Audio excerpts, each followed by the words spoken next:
Story کی طرف جانے سے پہلے اگر آپ نے ہمارے چینل کو سبسکرائب نہیں کیا تو فوراً سے سبسکرائب کر لیں تاکہ ہماری نئے آنے والی ویڈیوز آپ کو بر وقت پہنچ سکیں۔ لدھیانہ پہنچنے کے دوسرے ہی روز ایک پیغام میرا منتظر تھا اور اب میں ایک اہم مشن پر بٹالہ جا رہا تھا۔ بٹالہ سرحدی علاقہ ہے، یہاں سے گرفتار ہونے والے غیر ملکیوں کو گرداسپور جیل میں رکھا جاتا تھا، جہاں سے وہ لوگ تاریخ پیشی بھگتنے کے لیے بٹالہ آتے تھے۔ ہمیں اپنے ایک اہم ساتھی کو پولیس کی حراست سے آزاد کروانا تھا۔ دشمن ملک کی بھری پڑی کچہری میں سے اپنے کسی ساتھی کو اغوا کر کے لے جانا کوئی معمولی بات نہیں تھی۔ یہ زندگی اور موت کا کھیل تھا جس میں موت کی جیت کے امکانات زیادہ ہی روشن دکھائی دیتے تھے۔ اس سلسلے میں اپنے مقامی دوستوں کی مدد حاصل کرنا ضروری تھا۔ میں نے پرکاش کو یہی بہانہ کیا تھا کہ مال کا آرڈر وصولی کرنے یو پی کی طرف جا رہا ہوں۔ یہ انتہائی معقول بہانہ تھا جس کی آڑ میں مجھے اپنی سرگرمیاں جاری رکھنا تھیں۔ میں اپنے طے کردہ پلان کے مطابق بٹالہ آ گیا۔ یہاں مجھے اپنے دوست سے، جو میرے ملک کی انٹیلیجنس کا خاص آدمی تھا، ملاقات کرنا تھی۔ کسی بھی جاسوس کے لیے دوسرے ساتھی جاسوس سے ملاقات بڑا جان جوکھوں کا کام ہے، کیونکہ وہ شخص حال ہی میں سرحد پار کر کے آیا ہوتا ہے۔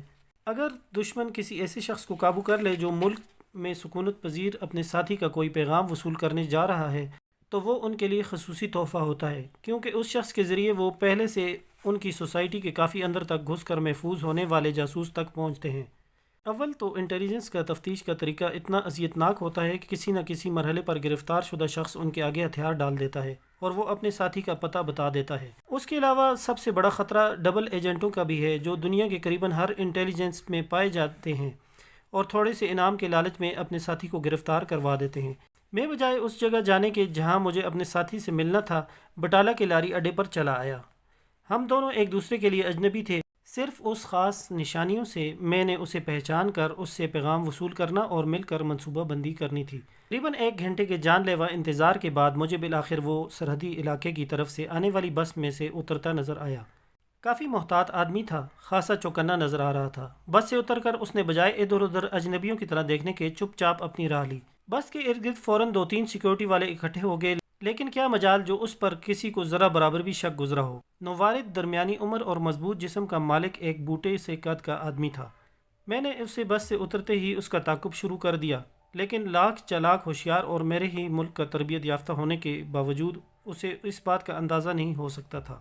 قریباً 10-15 منٹ تک میں اسی چکر میں رہا کہ مبادا کوئی اس پر نظر رکھے ہوئے تو نہیں، یا پھر انڈین انٹیلیجنس والے اسے میرے لیے بطور چارہ استعمال تو نہیں کر رہے۔ ابھی ہماری ملاقات کے وقت میں 10-15 منٹ باقی تھے۔ نوارد لاری اڈے پر بنے ایک چائے کے اسٹال میں جا گھسا۔ اس کی واپسی عین وقت پر ہوئی۔ جیسے ہی وہ اسٹال سے باہر نکلا، میں طے شدہ منصوبے کے مطابق اس سے ٹکرا گیا۔ شمع کرنا مہاراج جی، بٹالہ آ کر عقل ٹھکانے نہیں رہتی دہلی والوں کی۔ میں نے معذرت کرتے ہوئے اپنا مخصوص کوڈ فقرہ کہا۔ دہلی کی کیا بات ہے جناب؟ اچھا، آپ کیا دہلی سے آئے ہیں؟ اس نے بھی میرے ساتھ چلتے چلتے کہا۔ سگریٹ ہوگا آپ کے پاس؟ ماچس نہیں ہے، وہ بولا۔ آئیے اور چائے پی لیں، میں نے کہا۔ ہم دونوں نے مخصوص الفاظ ان فکروں میں استعمال کر کے ایک دوسرے کو اپنی شناخت کروا دی تھی۔ میں نے بھی اس کی طرح دیہاتی کپڑے پہن رکھے تھے اور ایک کپڑے کا تھیلا ہاتھ میں پکڑا ہوا تھا۔ دونوں ایک دوسرے کا حال احوال دریافت کرتے لاری اڈے کے باہر کچہری کے نزدیک ایک ہوٹل میں بنے چھوٹے سے کیبن میں جا بیٹھے۔ نوارد نے، جس کو جسونت نام الاٹ ہوا تھا، تمام تفصیلات سے مجھے ایک مرتبہ پھر آگاہ کیا۔ ہم نے یہ کام اپنے بھارتی دوستوں کی مدد سے انجام دینا تھا، لیکن وہ بھی اس طرح کہ انہیں اس بات کی کانوں کان خبر نہ ہو کہ جسے ہم پولیس سے چھیننے جا رہے ہیں وہ شخص کون ہے۔ ان کے نزدیک تو وہ خاص شخص ہمارے ملک کا ایک مانا ہوا اسمگلر تھا، جس کے بھارتی پولیس کے قبضے میں رہنے سے تمام کاروبار کا بیڑا غرق ہونے کا خطرہ تھا، اور ہمارے بھارتی دوستوں کو مزید مال اسی صورت میں مل سکتا تھا جب ہمارا یہ اہم ساتھی رہا ہو کر پاکستان پہنچے گا۔ تمام تفصیلات اچھی طرح طے کرنے کے بعد ہم دونوں اٹھے اور ایک دوسری لاری کے ذریعے ان اسمگلر بھارتی دوستوں کے ڈیرے کی طرف چل دیے۔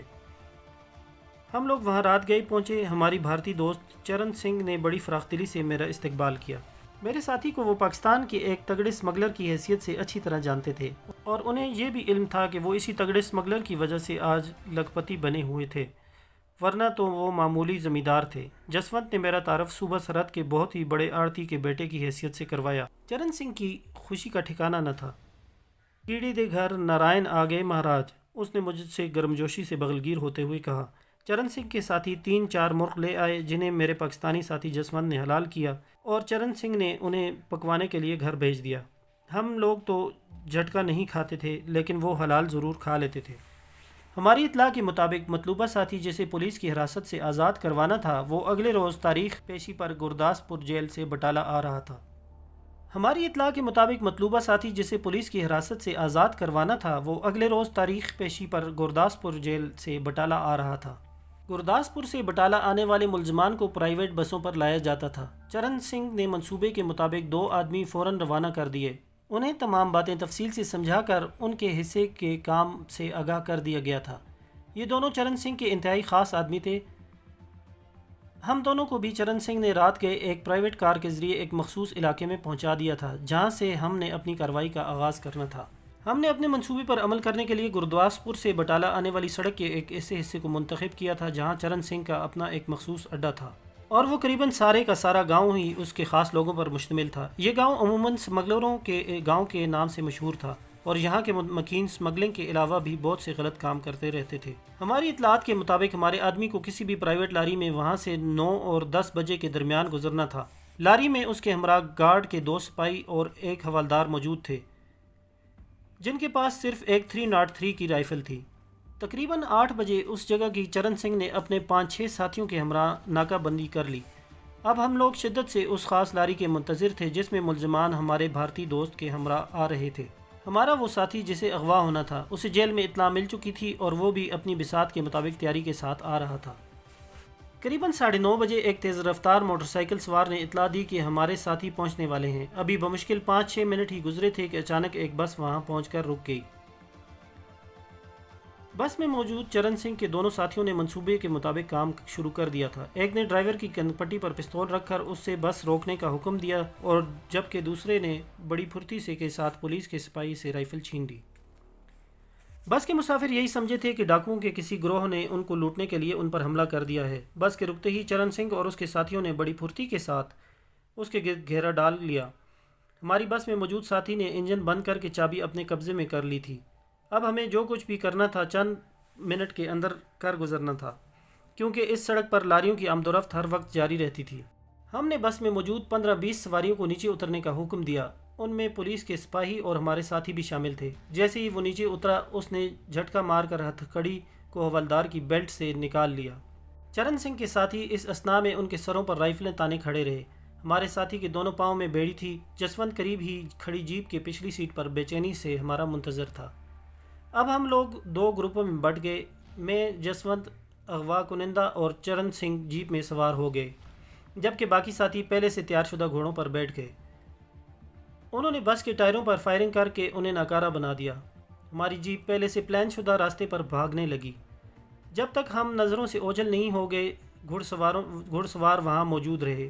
جب ہم خاصے محفوظ ہو گئے تو انہوں نے بھی اپنے گھوڑوں کو لگام دی۔ پچھلی سیٹ پر جسونت اپنے کام میں مصروف تھا۔ 3-4 منٹ کے اندر اس نے اغوا کنندہ کو بیڑیوں اور ہتھکڑیوں سے نجات دلا دی۔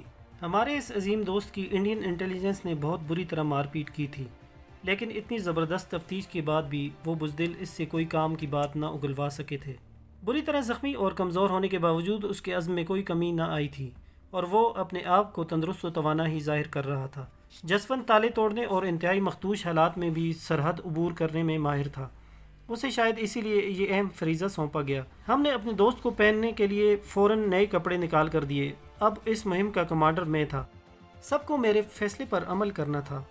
پہلے سے ہی اپنے پاس رکھے کچھ خاص کیپسول میں نے اپنے دوست کو جیپ میں ہی کھلا دیے تھے۔ اس کی حالت کافی سنبھل چکی تھی۔ ایک مخصوص مقام پر ہم لوگ جیپ سے اتر گئے۔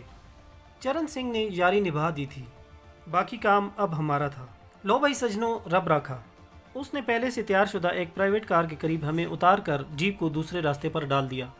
کار میں چرن سنگھ کا بھائی ہمارا منتظر تھا۔ کار میں بیٹھنے سے پہلے ہی جسونت سنگھ نے ہمارے ساتھی کا حلیہ بدل کر رکھ دیا تھا۔ میں اس کے مشاق ہاتھوں کی داد دیے بغیر نہ رہ سکا۔ اس نے 5 منٹ کے اندر ہی اپنے پاس موجود سیفٹی ریزر اور مختلف قسم کے لوشنوں کے ذریعے ہمارے نئے ساتھی کو قید اور مسلسل اذیت نے جس کی نہ صرف داڑھی خاصی بڑھا دی تھی بلکہ چہرے سے لہو بھی نچوڑ لیا تھا، ایک تندرست اور صحت مند خون کی سرخی لیے گالوں والے شہری بابو میں تبدیل کر دیا تھا۔ میرا نیا ساتھی میرا ہم عمر تھا۔ جب اس نے کار میں بیٹھتے ہوئے اپنے چہرے پر نظر ڈالی تو بے اختیار مسکرا دیا۔ ایسی شکل تو میری اپنے ملک میں بھی نہیں ہوگی۔ کمال کے فنکار ہو یار۔ کیا سے کیا بنا کر رکھ دیا ہے، اس نے جسونت کو داد دیتے ہوئے کہا۔ راستے میں پڑنے والی ندی میں ہم نے پولیس کی چھینی ہوئی رائفل اور جسونت کا پٹارا، جس میں نہ جانے کیا کیا علم غلم اس نے بھر کر رکھا تھا، پھینک دیا۔ چرن سنگھ کا بھائی ہمیں شام تک مختلف ذیلی سڑکوں پر گھماتا رہا۔ اس اثناء میں ہم نے جی ٹی روڈ کے نزدیک پھٹکنے کی کوشش نہیں کی تھی اور کھانا بھی کار ہی میں کھایا تھا۔ رات گئے ہمیں کپورتھلا کے نزدیک ایک محفوظ مقام پر پہنچا کر چرن سنگھ کا بھائی بھی رخصت ہو گیا۔ اس نے یہاں ہمیں اپنا دوست ظاہر کیا تھا اور ہمیں تاکید کر دی تھی کہ اپنی اصلیت سے ان لوگوں کو آگاہ نہ کیا جائے۔